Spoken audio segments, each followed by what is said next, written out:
Good evening and welcome back to the Rory Talks Football channel, your daily Arsenal news, updates, debates and my opinions. If you're new to the channel, please do subscribe, drop a like on the video as well. It really does help me out. Loads of you here already. It's a Friday. It's the weekend. Let's go. But there are loads of you here, so shout out to all of you. Jamana. Oh, actually, Jamana said I might not make it to the stream, but shout out to him for saying that earlier. Pekka. Robin, Tiger Claw, Fizzy, Sport Cat, Drax, Totally Kyle, Saka number 7, Electric Gaming, President Bozo, VV Vlad, Carter, Ethan Udall, Hannah, Magnus, Max, Francisco Oliveira, Yaya, Clark, Mia, Ross Lawman, Sam Shapiro, Creeper, Arjun. It is good to see you all. It is indeed. I don't know if that's going to be a spoiler, but I mean, look, if you've not seen the 9 and 9 today, what a day. What a day. What a game that was yesterday, by the way, being a Chelsea fan. I know how utter crap we've been recently, but I think us Chelsea fans deserve to celebrate like that, given the torture we've been through. Yeah, I mean, it was an unbelievable game for the neutral, to be fair. Absolutely brilliant game. It was just car crash. It was just car crash football, basically. But it was enjoyable to watch. It was enjoyable to watch. Dominic, good to see you. I'm very, very well, thank you. Yeah, I mean, look, there was some controversy, if I'm honest. I don't know where 8 minutes of added on time came from. That's the first thing. And so, look, when you score 2 goals beyond the 8th minute of added time, I know the penalty was awarded in like the 6th minute, but that seemed pretty brutal. And both penalties were soft. I think the first one for me is just not a penalty. The second one I think was a penalty. But again, even the second one, if the ref hadn't given it on the field, I don't think VAR would have overturned it. But look, you've got to play with the cards that you're dealt. And to be fair, Chelsea have had a lot of soft penalties. That's literally in the last 2 games, 3 soft penalties, plus the handball one that you had against us as well. So, 8 minutes came from Wan-Bissaka's head injury. He was down for like 5 minutes. I thought it was like 3 minutes personally, but look, if that's where it came from, then fair enough. Ten Hag's got to go. Ten Hag's got to go. Like, the worst thing about Ten Hag is not even the management, which is terrible.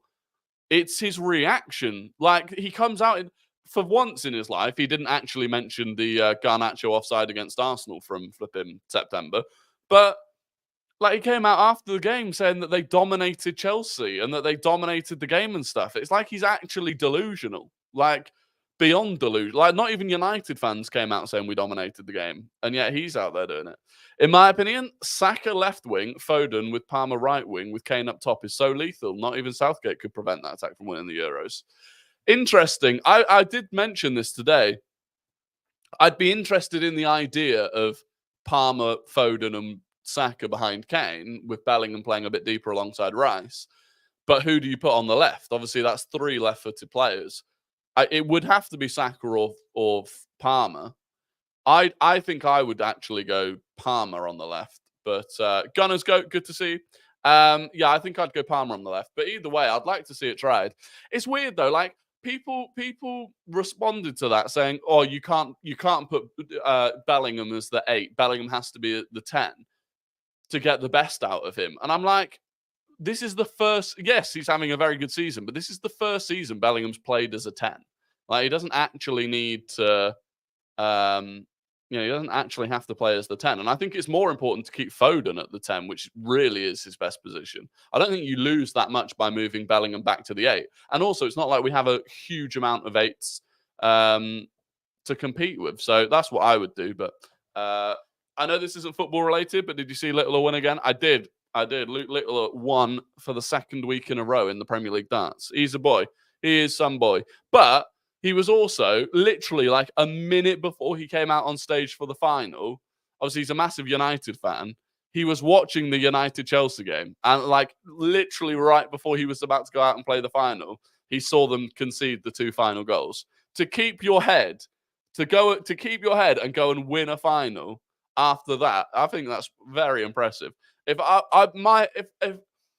I was a United fan, if that happened to Arsenal, my head would be on Jupiter. I would not be going out to play in front of a crowd and to win a final. Bellingham is one of those players who is outstanding wherever he plays in the midfield, whether it's in the 8 or the 10. Exactly. So, like, I think the drop-off from Foden centrally to the left is massive. The drop-off from Bellingham 10 to the 8 is not massive. And that's why I think that's how it should be. But God knows what Southgate will do, you know. Will Saka be fit for tomorrow? We're going to get into that. We will get into the team news for tomorrow. In fact, we'll bring it up now. So obviously, Mikel Arteta's done his press conference today. After guiding his team to 10 games unbeaten in the Premier League, Mikel Arteta attended his pre-match press conference ahead of the game against Brighton. And obviously, the first thing he was asked about was Bukayo Saka's fitness. He said, "We will know now. We have a training session in a few hours and we will know whether he is fit or not. Everyone else seems okay." We've not seen anything since that to say that he is fit or he's not fit. So as it stands, we do not know if Bukayo Saka will be fit enough to play tomorrow. He was asked about how happy he was on Wednesday after the changes he made. He said, "I was obviously very pleased with the result and the performance and the fact that everybody responded in the way that we expected. When you make changes, there is a possibility that because they haven't played that much, but I think the boys were really good." He was asked about if Smith Rowe came bouncing into training. He said, "You could see that, but I think an example is Reece. In the previous game, he was not in the squad, and the next game, he's ready to start. If someone doesn't react the way he did after, you are not ready to perform." So I'm really pleased with that kind of reaction in the team. Emil was really strong in the game. So that's interesting. He was asked about Smith Rowe, but kind of really wanted to make a point about Reece Nelson. And he's right. You know, Reece Nelson was dropped from the squad for the City game, which I don't think I had even noticed, to be honest, but he came back in. He was asked if 4 away games are where the title will, or if our 4 away games will be where the title is won or lost. He said yes, but at home as well. We have the Champions League games and we have some big games at home. So every game in this league is extremely difficult. And then to be fair, there's not a lot else of that much interest. This was interesting. He was asked if we've seen the best of Kai Havertz yet, and he said, "I don't think so. At his age, and he's just started with us. It's his first season. He's building those relationships. He's moving in those positions as well, and he's that good. And with the intelligence that he has, he can be much better." So Kai Havertz is nowhere near yet the end product that Mikel Arteta is working towards. So that is very good. The rest of it is just a fair bit of waffle, to be fair, which I'm sure you can go and read if you've got a burning desire to read this. He was asked about whether Bukayo Saka's. He was asked if he's worried about Bukayo Saka burning out towards the end of the season, but he said, "I'm super positive. I think he's going to fly and be so decisive." And then he was asked about his ability to recover from setbacks quickly. He said, "Because he's so strong and how much he wants it. When you talk to him and how excited he is about what is coming, he wants to be there. He's getting better and better, and it's normal to have little niggles. You have kicks, and he's gone through a lot of that in the last 2 or 3 years, and now look at the way he's performing." So there you go. And he was also asked if Smith Rowe is part of his plans going forwards. He said yes. "I look at him and what happened in the last 2 seasons, especially with him, what happened 3 seasons ago as well. Take all that. It's the best thing that could have happened for him in his career if he uses it the right way now. So don't look back and say, if. No, this happened, use it. That was the best thing that could have happened. I had a great moment. I had a difficult moment. Now I know what I want and how to deal with that. That's going to make me a much better player." You can see the hell of a player that we have in him when he's fit and playing at that level. So that's that's complimentary. That's big. That is big high praise for Smith Rowe from Mikel Arteta. And so really the question that we're left with, the only real question in my opinion, is does Bukayo Saka start? Does Bukayo Saka start tomorrow? Now look, he might not be fit at all. He might not be fit enough for the bench.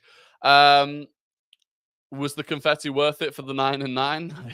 I still haven't finished clearing it up yet. I still haven't. I'm going to be finding confetti for the rest of my life. But no, with Saka, I just think, for me, you would go full strength for this game if you can. If you can go full strength, you would. But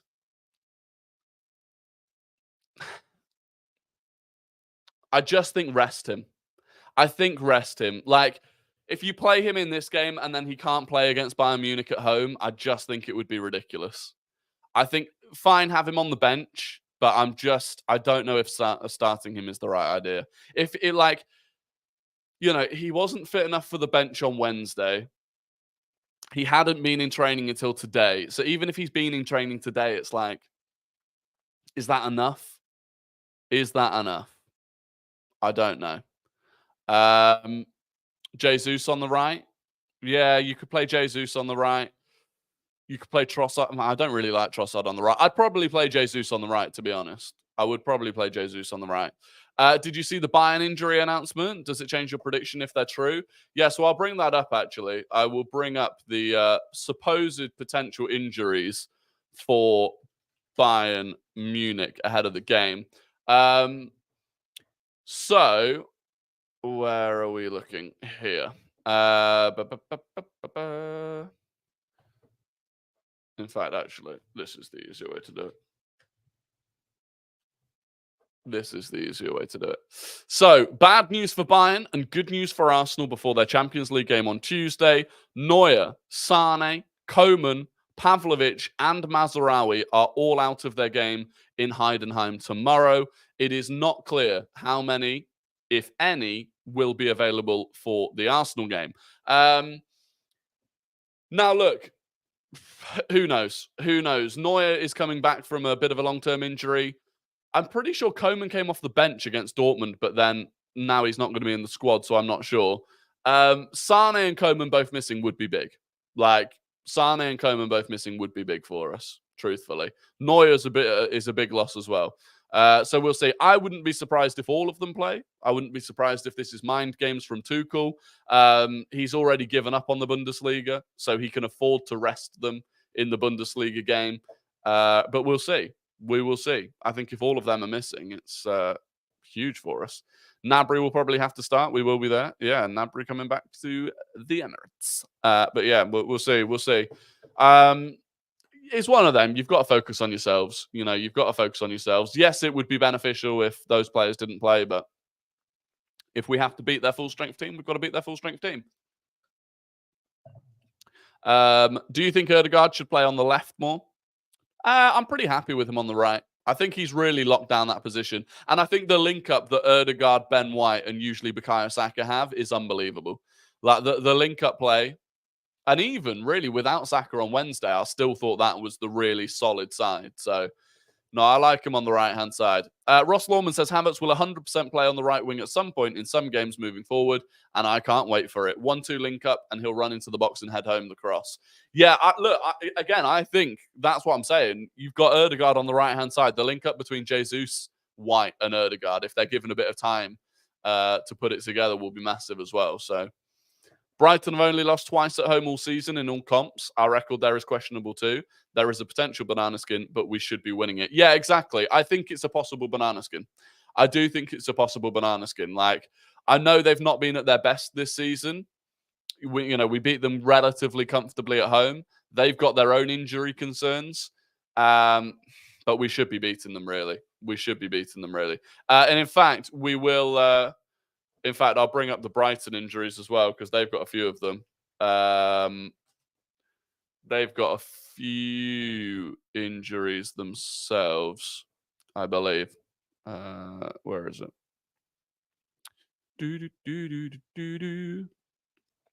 So, yeah, they will. Roberto De Zerbi has confirmed that Adam Webster and Evan Ferguson have joined Brighton's injury list. Hinshelwood, March, Matoma, Milner, and Gilmore remain out. So they're without Webster, Ferguson, Hinshelwood, March, Matoma, Milner, and Gilmore. And I mean, look, if I bring up the, let me bring this up, which was there. If I bring up the lineup that they played with against Brentford in the week, then I assume it will basically be the same lineup. So that is there. Yeah, so this was Brighton's lineup against Brentford. So none of these lot have been injured. So you're looking at Verbruggen in goal, Veltman, Van Heck, Dunk, Igor. To be fair, Estupiñán was on the bench, so I wouldn't be surprised if Estupiñán comes in for Igor. Baleba, Gross, Lallana, and then Adingra, Buonanotte, and Pedro. Like, it's not bad, but you then look at the bench, and Ciso, Welbeck, Lamptey, Moda, And then the rest of it, rather than a Stupinian, is not great. So look, we'll see. We'll see how it goes. But we should be beating them. That's, ultimately we should be beating them. Gross has been great this season. He has. No Matoma is big. Yeah, no Matoma is big. I would still love Ferguson at Arsenal at some point, but this summer is all about a certain Swede. Yeah, it's all about Victor Gyökeres. Welbeck better not score. I hope not. Did you see that Timber was in first team training today? I did. Yeah. I'm hopeful that Timber hasn't had the setback that I was worried about. I am hopeful that Timber's actually going to be all right. We should be scoring 2 or 3 against that Brighton team. Yeah, I mean even at Anfield, they were very open against Liverpool, and so I would hope that at home they'll be even more open against us. Certain Swede, Isak. I mean, either or. But I'm just about edging it. Gyökeres. Was he in full training or just kind of included? Well, it's hard to know because you get pictures come out like they said a while ago. They said a while ago that he's been like taking part in some training, not taking part in some training. They've been kind of trying to figure out where they've been trying to figure out which training sessions he can compete in. But we'll see. Have you seen Boca Junior's third kit? As a Gyökeres fan, you should like the symbolism. I've not seen that. I'll have to go and look at it. I will have to go and look at it. Are you doing a watch along for the game? I will be doing a watch along for the game. Actually, I should have added a link. In fact, I can do the link now. I can do this now. But yes, I will be doing a watch along on Tifo for the Brighton game tomorrow. So, as always, make sure you come and join Tifo. There will be a link in the description of this video for you to join it. There will also be a link in my Instagram story. I'll put it on Twitter as well. But yeah, we'll be live for the watch along over on Tifo, which is exciting. It is exciting. My front three will be Martinelli, Trossard, Havertz, and Saka if he's fit. So who would you have in? Who would you? Oh, Martinelli, Saka or Havertz, and no, Martinelli, Trossard or Havertz, and Saka if he's fit. I've got you. Double Tifo this weekend. Gyökeres isn't as mobile as Isaac, which could be a worry if we want to play fluid footy. He's quite mobile. But I quite like the fact that he's also a bully. Like, he's a proper bulldog. Tifo watch-alongs are good. Get involved. Yeah, absolutely get involved. Unfortunately, I'm the only one in my family who's interested in football, and I'm still fairly young. I don't have the chance to go to games. Look, I didn't go to many games when I was younger. My parents weren't really interested in taking me to games. So, it took me until I was an adult and had my own money to be able to go to all of the games. Not reading my message. I'm sorry, Loopy. I do try and read every message. I do try. Would you play Jesus against Brighton because of his pressing ability and Brighton always playing from the back? Yes. Yes, I would. In fact, look, this would be my team. Based on the fact that I don't know if Saka is fit. Raya in goal, White, Saliba, Gabriel, Kivior, Rice, Jorginho, Erdegaard, Jesus off the right, Martinelli off the left, Havertz through the middle. That would be mine. That would be my starting 11. Are you doing a watch along for Poole United? Maybe. I'll let you know. I might actually do that, but I'll let you know. What was your first live Arsenal memory, stadium or at home? My first memory was... It's hard to know because now I get confused about whether things are actually memories or if I have seen them since, but then think it's a memory. So, I definitely remember watching the Invincibles, but I was watching football and supporting Arsenal at a younger age than that. So it's kind of, I don't know. One of my core memories was losing the Champions League final. That was, to this day, the only time that I've cried over a football match. But I was 10 by that point. Because I was 8 when we went invincible, but I was in Arsenal shirts before that. But I just, the memories that I have, I'm no, I wasn't there for Anfield 89, you cheeky bugger. Have I got a Bayern ticket yet? No, not yet. Not yet. I'm still trying. I just don't know how I'm going to get a Bayern ticket. I've spent so long on the exchange without seeing a single ticket. I'm I don't know how I'm going to get a ticket. It's painful. It is painful.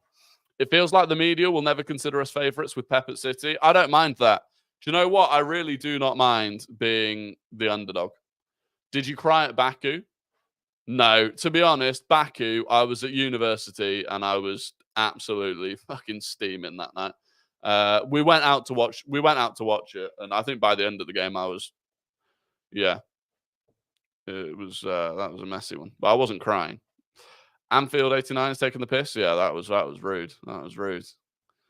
um, I think Arteta has really improved his coaching since he first joined Arsenal. Yeah, he has. Yeah, of course he has. Like, this is one thing that, again, and I feel like I have to keep saying it because people don't acknowledge it. It's still Mikel Arteta's first managerial job. Like, he'll be learning every day. He will be learning every single day. Did you see what De Zerbi said about us in his press conference? Yeah, so it's actually the second press conference in a few days where a manager has been very, very full of high praise for Arsenal. So De Zerbi said he thinks Arsenal are the best team in the league. He said Liverpool are brilliant in their own style, which is different to Arsenal's. But he said, look, you know, you saw it when Arsenal beat Liverpool at the Emirates. You saw it when Arsenal beat Man City at the Emirates. He said Arsenal and City are closer in terms of their style of play. But this season, he thinks that Arsenal are the best team. So De Zerbi thinks we're the best team. And then Rob Edwards, after the game on Wednesday as well, I think he said something along the lines of every single way of playing, Arsenal can do it. Like, whatever way you think about playing a game, whether it's hard running, whether it's a really strong defensive physical game, whether it's fluid football, like, Arsenal can do it all. So lots of high praise. Can I read your chat? I can, but same. But my friend's mum got me Arsenal v Villa tickets. There you go. Congratulations. I hope you enjoy. I hope you enjoy Villa. Look, I do. I promise. I try and read all of the chats, but I physically can't read a chat, answer it, read the next chat. Like, it goes a bit too quickly. So I apologize for that. And if you think I'm deliberately not reading your chats and I specifically have an agenda against you, I promise you I don't. I promise you there are no agendas. I just read the chats that catch my eye as they're flowing by. Rory cries when Cedric gets on the pitch. To be fair, if I see Cedric start a game between now and the end of the season, I may cry. Any celebrations planned for when you get to 10K? Oh, I don't know. I haven't thought about that. Celebrations for when I get to 10K. I mean, we've got to get to 10K first, but we are on the road. We are on the road to 10K. Do you think Isaac's injury concerns are overblown? Slightly. The reason I think they're slightly overblown is because he's at Newcastle, where everyone's been getting injured. So I'll bring it up. If let me have a look. Let me have a look at Isaac's injuries before. Like, if we look at Isaac's injuries before he joined Newcastle, right? Is like, it wasn't that bad. I mean, it still wasn't as good as Gyökeres, who's never been injured. Don't get me wrong, but his injury history before Newcastle, he had way back in the 17-18 season, he missed a month with some knee problems. After that, he never missed more than 5 games really until he joined Newcastle. So most seasons he'd pick up a few injuries, but they'd be injuries where he'd miss like a game or 2 games at a time. It really is only since he joined Newcastle that it's become more of a problem. So I'm hoping that it's a Newcastle thing, not an Isaac thing. If we were to get him. But look, honestly, I don't think we're going to get him. Speaking of that, though, there was a report today about Bruno Guimaraes potentially being on Arsenal's radar. The Sun. It is coming from the Sun, so take it with a handful of salt. But the Sun says Arsenal are interested in Bruno Guimaraes, with Newcastle's financial situation leaving a sale out of Eddie Howe's hands. PSG are leading the race, though, and wouldn't blink at triggering the £100 million release clause. So, look, maybe it's maybe in the end we don't go for Isak or Isaac. I literally change it. Sometimes I say Isak, sometimes I say Isaac. I don't know. It should probably. I feel like it should be Isak. I don't know. I keep changing it. So why not Partey starting? The same reason I wouldn't start Smith Rowe. They've not played enough to go in to start 2 games in a row. Generally speaking, the way clubs operate, they don't like to bring players that haven't played much and then suddenly have them starting multiple games in a row. It usually leads to injuries, or it can lead to injuries. To be fair, to be honest, I hope we don't sign Guimaraes. Bad culture fit for Arsenal. He could be. He is one of those players that I hate playing against him, but then I'm like, I'd probably really like him playing for us. I don't actually like. He's a knob on the pitch, but I don't know if behind the scenes he's actually bad. I don't know if he's an ego player. But we'll see. What was your lineup? My lineup was Raya, White, Saliba, Gabriel, Kivior, Rice, Jorginho, Erdegaard, Jesus off the right, Martinelli off the left, Kai Havertz up top. That was my one. So basically, our best 11, but with Jesus in for SAKA and I guess Jorginho for Partey, depending on who you think's best. Can't wait for the parade once we win a trophy. Remember the game I came up with? I do. We're not going to play that game today, but it is on the agenda at some point. I know Isak and Gyökeres are the big striker options, but what about a younger, cheaper striker in Matt? Okay, you nearly got me. Harry. Good effort.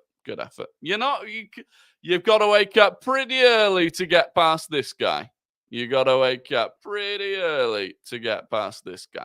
Not today. Havertz has played a lot of minutes lately. I think he might not start here. It's possible. Do you know the other reason he might not start? Because if he picks up 2 bookings in his next 2 games, he gets suspended for 2 games. If you can avoid one of those bookings by basically having him not play, happy days. So you might be right. Maybe we see Trossard as the false 9. Maybe we see Trossard through the middle. Saka will start 100%. I don't know if he will. I wouldn't be surprised if Saka comes on for half an hour at the end as a fitness booster. Because if he doesn't come on at all, it would be 10 days between the City game and the Bayern game. So I wouldn't be surprised if he gets the final half an hour, gets a little fitness booster, and then he's ready for the Bayern game. But we'll see. Nico Williams is both-footed, could play either wing, get him in. Yeah, he is both-footed. That was something that I hadn't massively recognized when I made that video. When I made the video that had the wing options and I put Nico Williams in there. You can stop spamming it now. You can stop spamming it. But yeah, that was one thing I didn't realize was just how 2-footed he is. So that does make him more of an option than I think I had suggested. But yeah, don't spam. Would love to start Smith Rowe on the left, Martinelli if fit up top, Jesus on the right, or Havertz up top if Martinelli isn't fit. Also just saw your TikTok, the 9 and 9 challenge. Yeah, the 9 and 9 challenge was a good one today. This may be an unpopular opinion, but I would well and truly prefer the player named Ben White to play over Cedric. I think that is the least controversial opinion we've ever had. That is the least controversial opinion I think I've ever seen. Possibly. If we were to spend 100 million on a midfielder, I'd go for Luiz over Bruno every time. That's a fair point. So would I. That is a fair point. I would do that too. Yeah, Tomiyasu could start, honestly. Tomiyasu could start. I thought when he came on, he looked really sharp and quick. Like, quicker than normal. Would you take De Gea as the second choice keeper? No. Like, the keeper still has to have the ability to come in and be somewhat similar to David Raya. In terms of, they might not be at the level of, in fact, they won't be at the level of David Raya, but in terms of their skill set, it needs to be similar to Raya. And David De Gea is probably the complete opposite in terms of he's terrible at coming and claiming crosses and he's terrible with his feet. He is the opposite. How crazy is it that De Gea is still a free agent after being United number 1 last season? It is crazy, but I also think part of that is to do with the fact that he's just not willing to take a job if it's not for the right money. He's like, I'd rather just not play than play for. I mean, he's probably still been offered decent money. I'm surprised he's not gone to Saudi, to be honest. But unpopular opinions: Saliba and Gabriel are better than Maguire and Evans. Oh no, not as good as Maguire and Evans. Oh, that is a horrific opinion. That's an annoying thing, by the way. That United game last night means that obviously Liverpool go away to United on Sunday, but United are going to be without Varane and without Johnny Evans, meaning they're going to be playing with Maguire and Kambwala as their centre backs. So that is, that's a blow. In literally in the space of 2 games, United have lost Martinez, Lindelof, Varane, and Johnny Evans. That is brutal. That is brutal. What game are you most worried for? Spurs. Spurs. They've got a ridiculous break before that game where we play 4 games in between it. And then they play us. And that's another annoying thing, by the way. So they have like a 15-day break, and then they play us, Chelsea, and Liverpool in the space of 7 days. So by the time they play Liverpool, they'll have played us at the weekend, Chelsea midweek, and then Liverpool. So Liverpool are going to get them knackered, and we get them off the back of a 15-day break, which is a right pain. Both Varane and Evans just came back from injury, so poor management, in my opinion. Just take the hit and play Kambwala from the start. Yeah, probably. But United, one of the reasons that United have had 60 different injuries this season is because they keep bringing players back too early. And guess who it is? It's the same doctor that worked at Arsenal that used to do the exact same thing at Arsenal. It's the same bloke. Do you think Arteta, who is clearly hungry to win the league, can win all 8 games? And do you think that would win the league? Yeah, if we win all 8 games, we win the league. I don't think Liverpool can get to the end of the season without dropping any points. I mean, if you watched them last night, you compare that to us away at Sheffield United not that long ago. Like, they are going to drop points. It's just a matter of when. But, but I also don't think we're going to win the remaining 8 games. I don't think we'll go and win the final 8. It would be miraculous if we were able to go and do that. United are investigating themselves because of their injuries. I'm not surprised. They should be investigating themselves. It's criminal. It's absolutely criminal. It's happened to Martinez.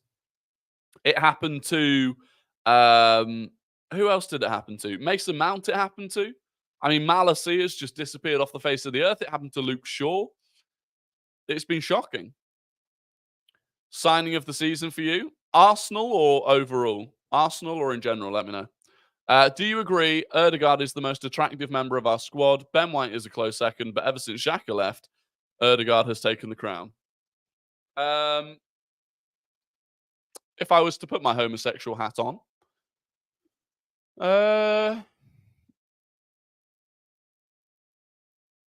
yeah, probably. Malacia doesn't exist. Has to be Vicario. McAllister. I didn't actually see. He did. Oh, overall signing of the season. Value signing of the season, Alexis McAllister. Overall signing of the season is still, for me, Declan Rice. O'Driscoll's a double agent. Yeah, but I don't even think he's a double agent because he was doing it for us. He's just taken his mess elsewhere. But for me, the significance of the Declan Rice signing, because of the fact that if we didn't get him, he'd be at Man City. I think that's the key. I think that for me is still the biggest and best. If I was to put my homosexual, well, I had to. And I would agree, it is Ødegaard. But I've already, the thing is, I built up a bit of a reputation for thinking about him in the shower. So I have to, I've got to be careful. I've said before, Malacia is part of the Quincy Promes case. Or he just straight up died. Yeah, I don't know. He has just disappeared, though. It is bizarre. Rest Saka for Bayern. Yeah, I do think, the more I've thought about it, I think bench Saka, bring him on for the final half an hour, and get him up to speed for the game against Bayern. I think that's the way to do it. Benny has really become a top player this season. Top player? Yeah, he has. He has become a top player. Especially since the turn of 2024.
The first crash.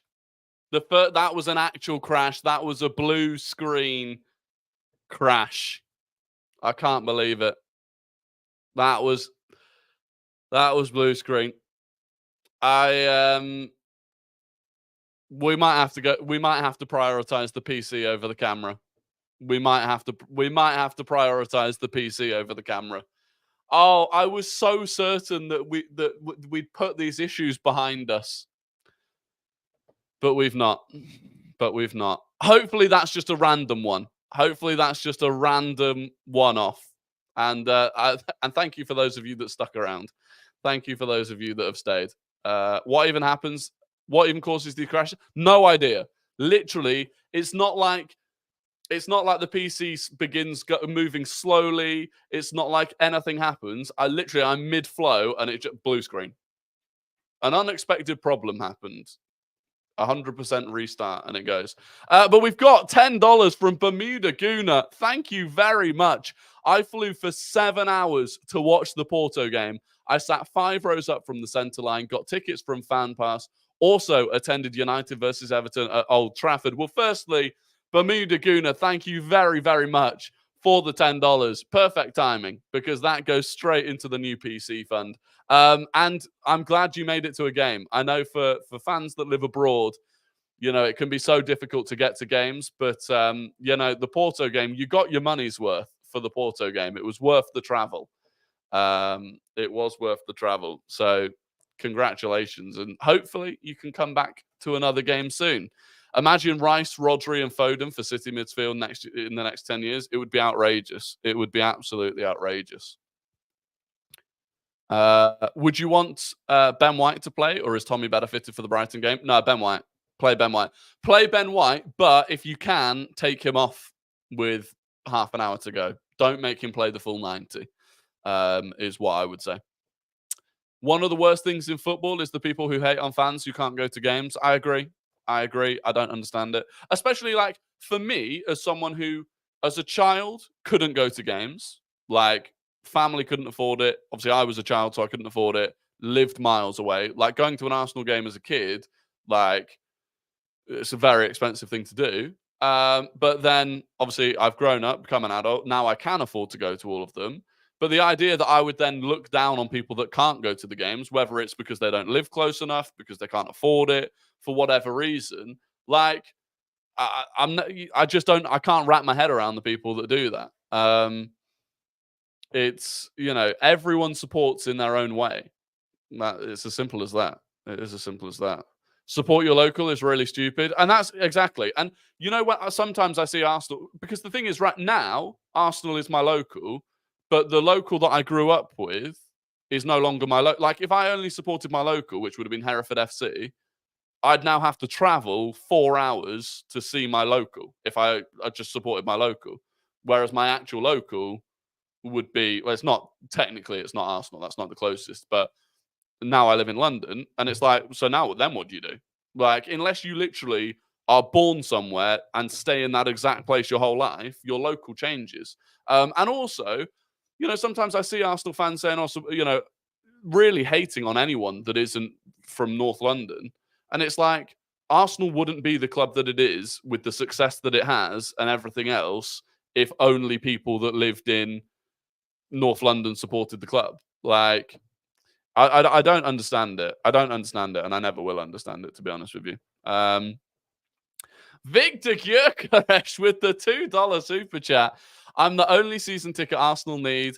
When will they buy me? Well, Victor, look, you've clearly caught wind of the fact that I'm a massive fan, and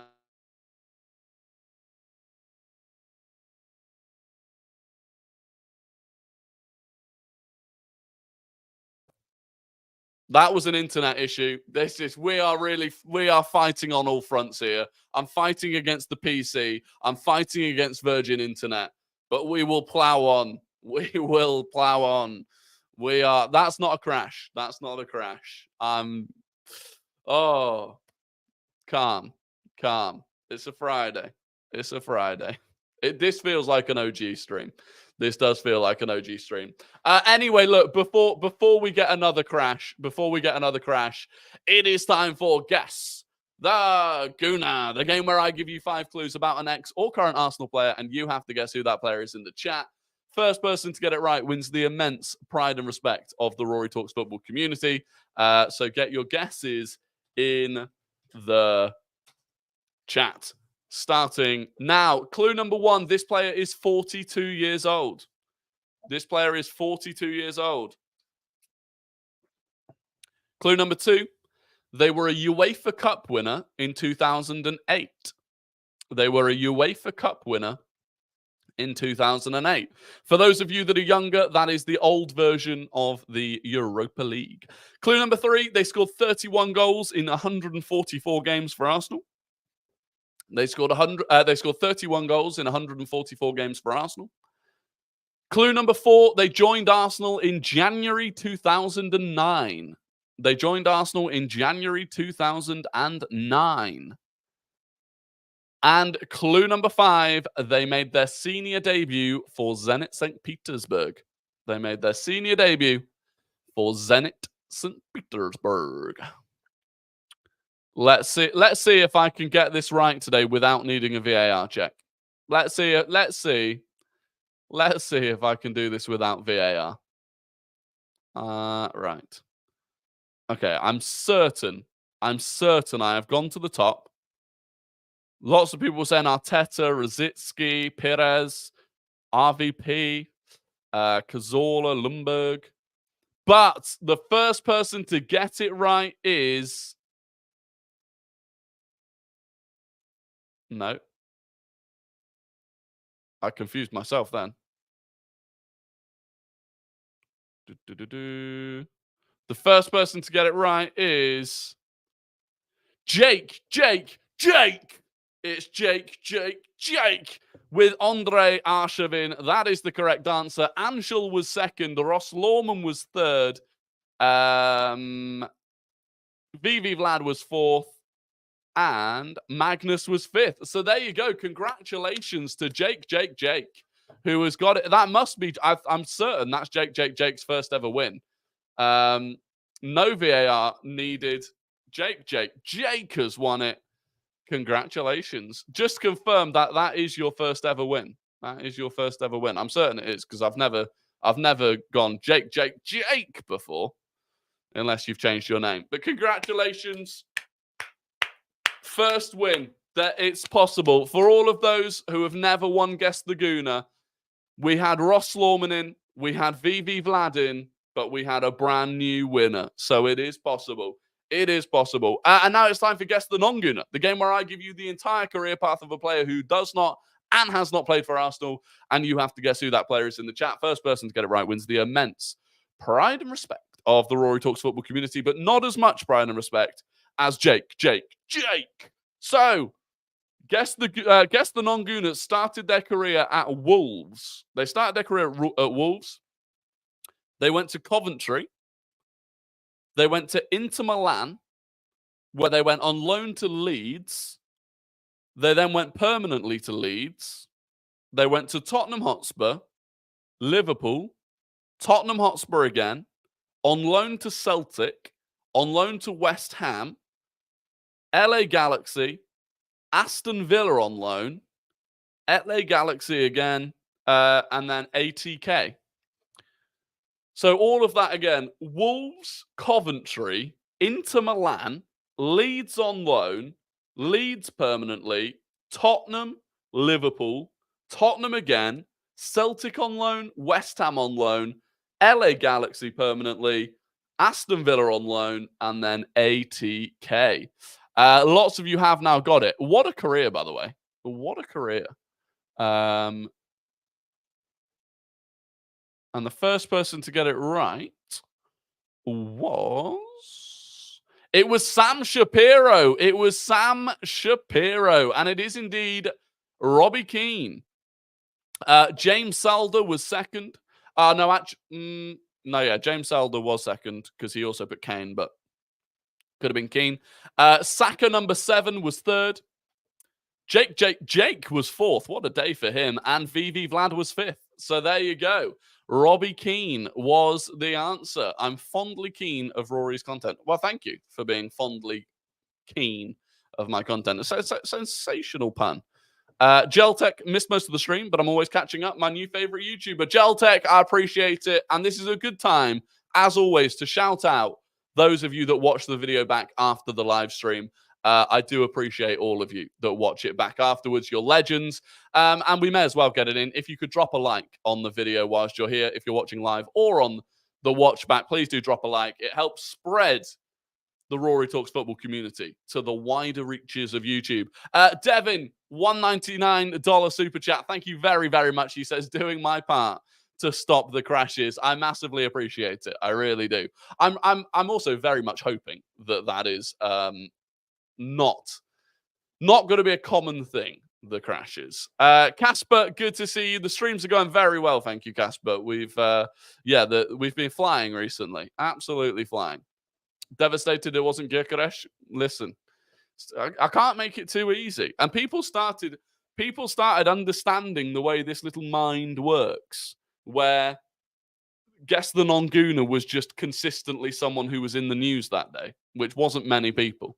Congrats on completing the 9 and 9. Thank you very much. Road to 10K. Let's go. We are on the road to 10K. We are on the road to 10K. We're like just over 500 away, which is insane considering, we only hit 9,000 recently and only hit 8,000 pretty recently before that. Love the way the streams are more personal. Found you from TikTok, but the streams are unmatched. Crap Wi-Fi and all. Keep up the good work. Charlie, I appreciate it. Yeah, I prefer making content on YouTube to TikTok, but TikTok is how I, started. So, and look, shout out to the people that watch on TikTok. It's not a bad platform.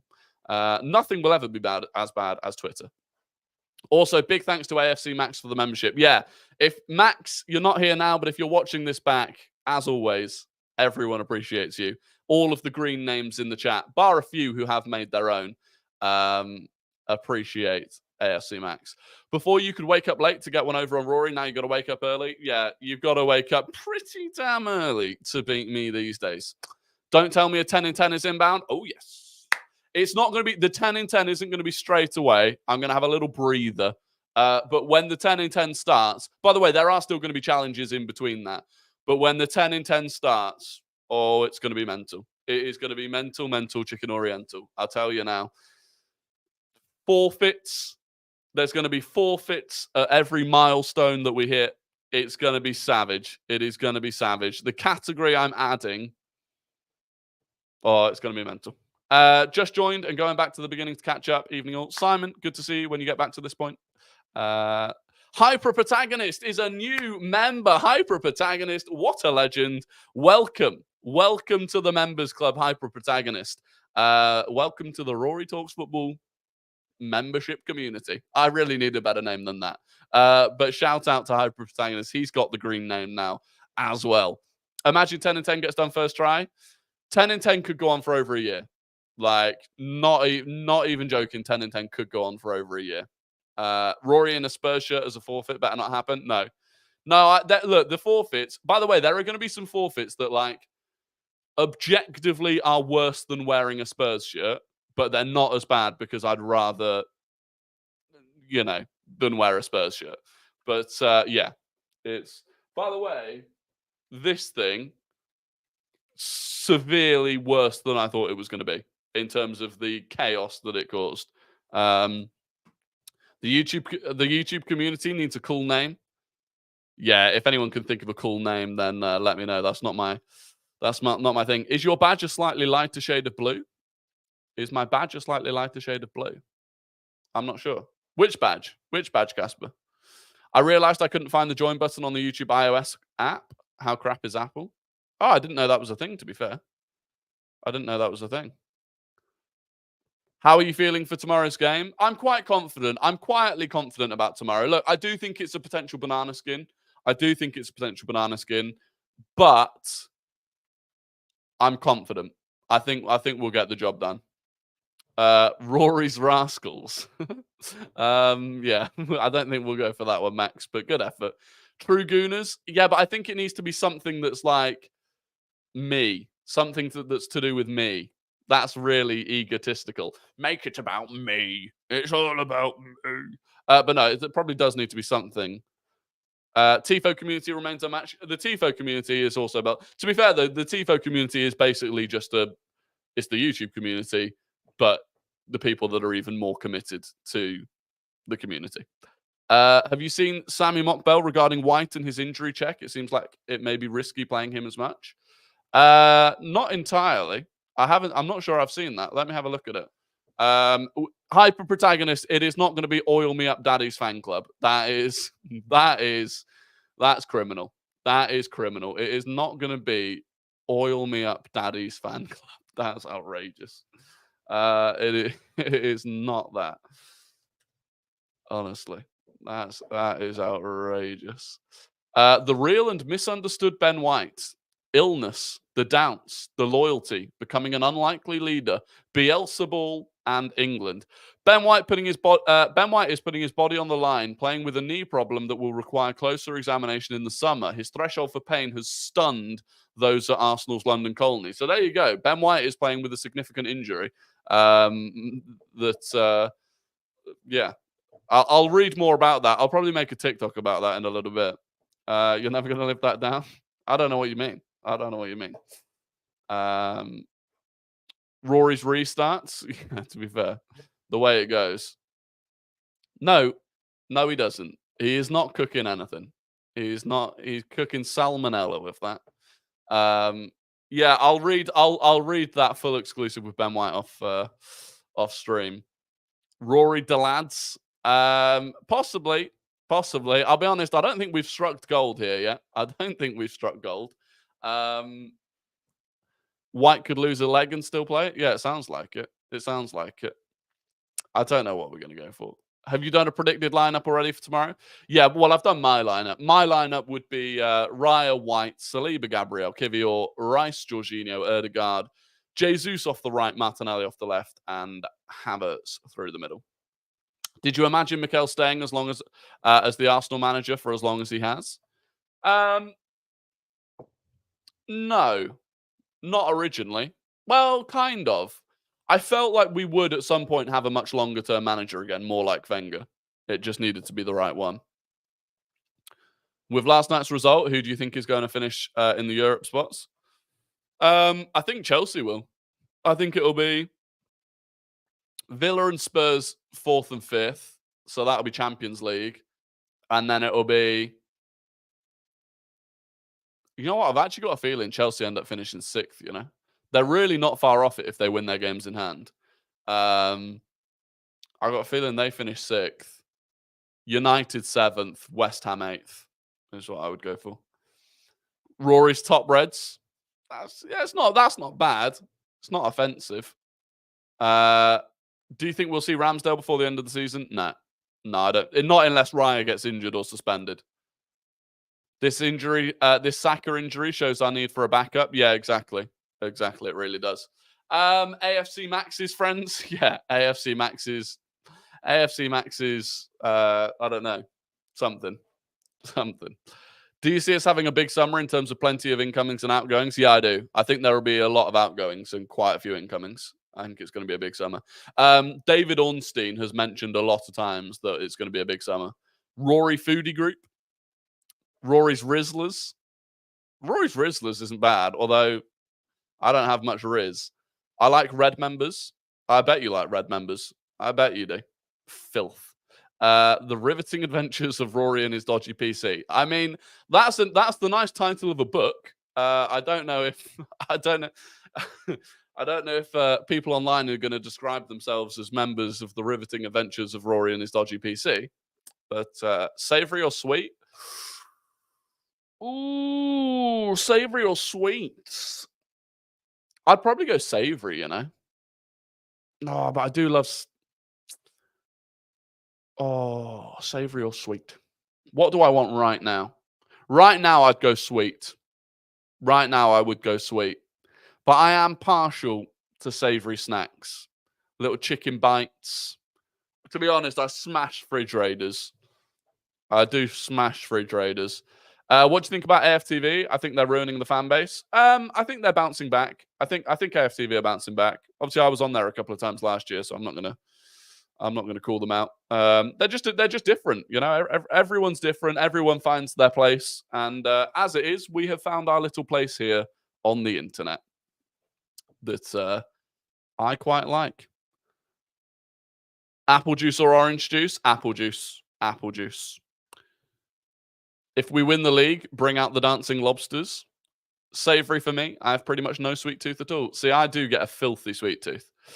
You ever going to go back on pitch side? I don't know. To be honest, they seemingly aren't interested in TikTokers at the moment. So unless the YouTube channel ever gets massive, I doubt it. I doubt it. We'll see. I don't know.